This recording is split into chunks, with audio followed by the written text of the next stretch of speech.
हरे कृष्ण। चैत्र मास की प्रातः बेला में आप सबका स्वागत है। इस समय हम सुंदर भगवान श्री रामचंद्र जी का जीवन चरित्र श्रवण कर रहे हैं इन चैत्र मास की कथा श्रृंखला में, क्योंकि हमारे शास्त्रों में बताया गया है कि विशेष रूप से चैत्र मास और माघ मास में भगवान श्री रामचंद्र जी के जीवन चरित्र रामायण का श्रवण करने से मनुष्य अनंत पुण्य फल को प्राप्त करता है, अपनी सभी मनोवांछित कामनाओं की पूर्ति करता है, सब प्रकार के धर्म, अर्थ, काम और मोक्ष को प्राप्त कर लेता है।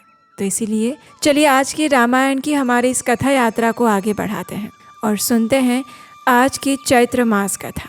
आइए आज की कथा आरंभ करते हैं।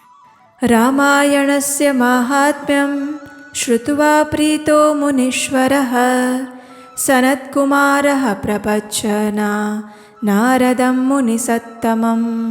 सूत गोस्वामी ने कहा, रामायण का ये महात्म्य सुनकर मुनीश्वर सनत कुमार अत्यंत प्रसन्न हुए। उन्होंने मुनिश्रेष्ठ नारद मुनि से पुनः जिज्ञासा की। सनत कुमार ने कहा, हे मुनीश्वर, आपने रामायण का महात्म्य कहा, अब मैं उसकी विधि सुनना चाहता हूँ। आप तत्वार्थ ज्ञान में कुशल हैं, अतः अत्यंत कृपा पूर्वक इस विषय को यथार्थ रूप से बताइए। तब नारद मुनि कहते हैं, हे महर्षियों, तुम लोग एकाग्र चित्त होकर रामायण की ये विधि सुनो, जो संपूर्ण लोकों में विख्यात है। वो स्वर्ग तथा मोक्ष संपत्ति की वृद्धि करने वाली है। मैं रामायण कथा श्रवण का विधान बता रहा हूँ, तुम सब लोग उसे ध्यान से सुनो। रामायण कथा का अनुष्ठान करने वाले वक्ता और श्रोता को भक्ति भाव से भावित होकर उस विधान का पालन करना चाहिए। उस विधि का पालन करने से करोड़ों पाप नष्ट हो जाते हैं। चैत्र मास, माघ मास और कार्तिक मास के शुक्ल पक्ष की पंचमी तिथि को ये कथा आरंभ करनी चाहिए। पहले स्वस्ति वाचन करके फिर संकल्प करें कि हम 9 दिनों तक रामायण की अमृतमयी कथा सुनेंगे। फिर भगवान से प्रार्थना करें, हे श्री राम, आज से प्रतिदिन मैं आपकी अमृतमयी कथा सुनूंगा। ये आपके कृपा प्रसाद से परिपूर्ण हो। नित्य प्रति अपामार्ग की शाखा से दंत शुद्धि करके राम भक्ति में तत्पर होकर विधि पूर्वक स्नान करें। अपने इंद्रियों को संयम में रखकर भाई बंधुओं के साथ स्वयं कथा का श्रवण करें। प्रतिदिन देव पूजन करके संकल्प पूर्वक भक्ति भाव से रामायण ग्रंथ की पूजा करें। इस प्रकार जो मन और इंद्रियों को संयम में रखकर रामायण की विधि का अनुष्ठान करता है, वो भगवान विष्णु के धाम में जाता है, जहाँ से लौटकर वो फिर इस संसार में नहीं आता। हर प्रकार के दोषों से दूर और शुद्ध होकर जितेंद्रिय और सबके हित में तत्पर रहते हुए जो रामायण का आश्रय लेता है, वो परम सिद्धि को प्राप्त होता है। गंगा के समान तीर्थ, माता के तुल्य गुरु, भगवान विष्णु के सदृश देवता और रामायण से बढ़कर कोई उत्तम वस्तु नहीं है। वेद के समान शास्त्र, शांति के समान सुख, शांति से बढ़कर ज्योति और रामायण से उत्कृष्ट कोई काव्य नहीं है। क्षमा के समान बल, कीर्ति के समान धन, ज्ञान के समान लाभ और रामायण से बढ़कर कोई उत्तम ग्रंथ नहीं है। जो पढ़ने वाले को रामायण की पुस्तक देता है, वह भगवान विष्णु के धाम में जाता है, जहाँ जाकर उसे कभी शोक नहीं करना पड़ता। हे धर्मात्माओं में श्रेष्ठ सनत कुमार, रामायण की नवा कथा सुनने से यजमान को जो फल प्राप्त होता है, उसे सुनो। पंचमी तिथि को रामायण की अमृतमयी कथा को आरंभ करके उसके श्रवण मात्र से मनुष्य सभी पापों से मुक्त हो जाता है। अगर 2 बार ये कथा श्रवण की जाए तो श्रोता को पुंडरीक यज्ञ का फल मिलता है। जो जितेंद्रिय पुरुष व्रत धारण पूर्वक रामायण कथा का श्रवण करते हैं, वो 2 अश्वमेघ यज्ञों का फल पाते हैं। जिसने 4 बार इस कथा का श्रवण किया है, वो 8 अग्निष्टोम के परम पुण्य फल का भागी होता है। जो 5 बार रामायण कथा का श्रवण पूर्ण करता है, वो अति अग्निष्टोम यज्ञ के द्विगुण पुण्य फल का भागी होता है। जो एकाग्र चित्त होकर इस प्रकार 6 बार रामायण कथा के व्रत का अनुष्ठान पूरा करता है, वह अग्निष्टोम यज्ञ के 8 गुने फल का भागी होता है। स्त्री हो या पुरुष, जो 8 बार रामायण कथा को सुन लेता है, वो नर मेध यज्ञ का 5 गुना फल पाता है। जो स्त्री या पुरुष 9 बार इस व्रत का आचरण करता है, उसे 3 गोमेध यज्ञ का पुण्य फल प्राप्त होता है। जो पुरुष शांत चित्त और जितेंद्रिय होकर रामायण यज्ञ का अनुष्ठान करता है, वो उस परम आनंदमय धाम में जाता है, जहाँ जाकर उसे कभी शोक नहीं करना पड़ता।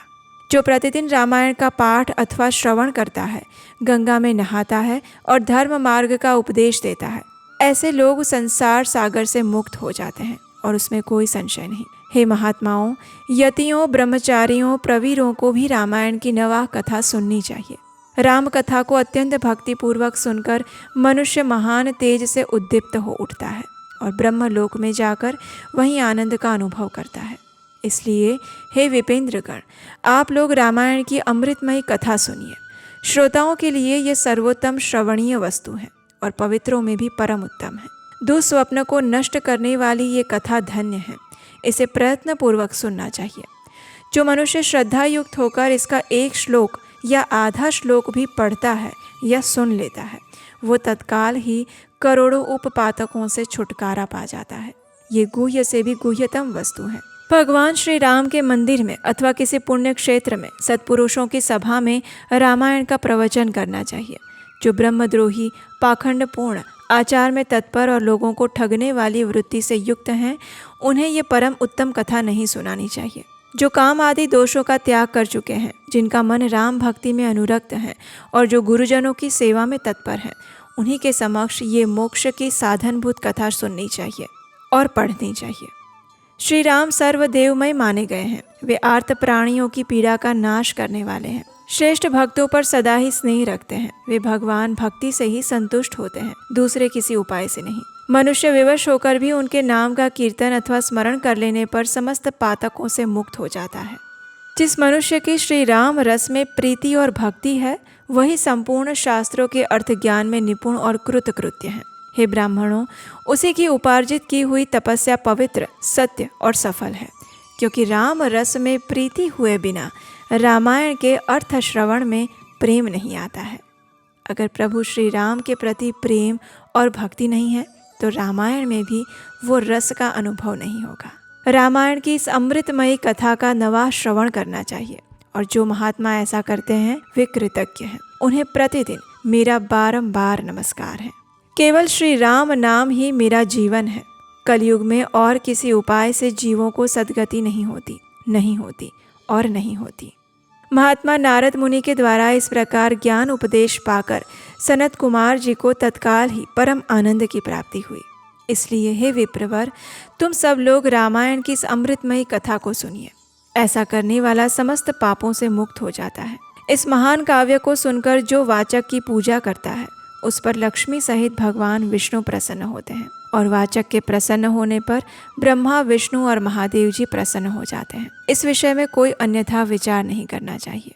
रामायण के वाचक को अपने वैभव के अनुसार गौ, वस्त्र, सुवर्ण और रामायण की पुस्तक आदि वस्तुएं दान देनी चाहिए। उस दान का पुण्य फल बता रहा हूँ, आप लोग एकाग्र चित्त होकर सुनिए। उस दाता को ग्रह तथा भूत, वेताल आदि कभी बाधा नहीं पहुंचाते। श्री रामचरित्र का श्रवण करने पर श्रोता के संपूर्ण श्रेय की वृद्धि होती है। उसे ना तो अग्नि की बाधा प्राप्त होती है और ना चोर आदि का भय सताता है। वो इस जन्म में उपार्जित किए हुए समस्त पापों से तत्काल मुक्त हो जाता है और इस शरीर का अंत होने पर अपनी 7 पीढ़ियों के साथ मोक्ष का भागी होता है। पूर्व काल में सनत कुमार मुनि के भक्ति पूर्वक पूछने पर नारद मुनि ने उनसे जो कुछ भी कहा था वो सब मैंने आप लोगों को बता दिया। ये रामायण आदि काव्य है, संपूर्ण वेदार्थों की सम्मति के अनुकूल है। इसके द्वारा समस्त पापों का निवारण हो जाता है।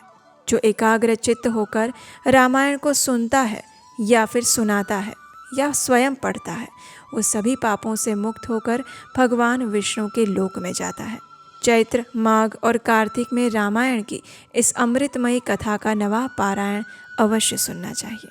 तो ये था रामायण का संपूर्ण महात्म्य। और आज की हमारी चैत्र मास कथा को यहीं पर हम विराम देंगे और कल से हम श्रीमद् वाल्मीकि ऋषि द्वारा रचित रामायण के पहले बाल कांड का आरंभ करेंगे। तो आप सबसे यही अनुरोध है कि कल प्रातः काल में आने वाली इन सुंदर चैत्र मास की कथाओं को अवश्य सुनिएगा और उसके लिए आपके अपने चैनल उपदेशाष्टकम को सब्सक्राइब करके रख लीजिए। और हम आपसे मिलेंगे इसी चैत्र मास कथा श्रृंखला की अगली कड़ी के साथ कल प्रातःकाल रामायण के बाल कांड के साथ। हरे कृष्ण।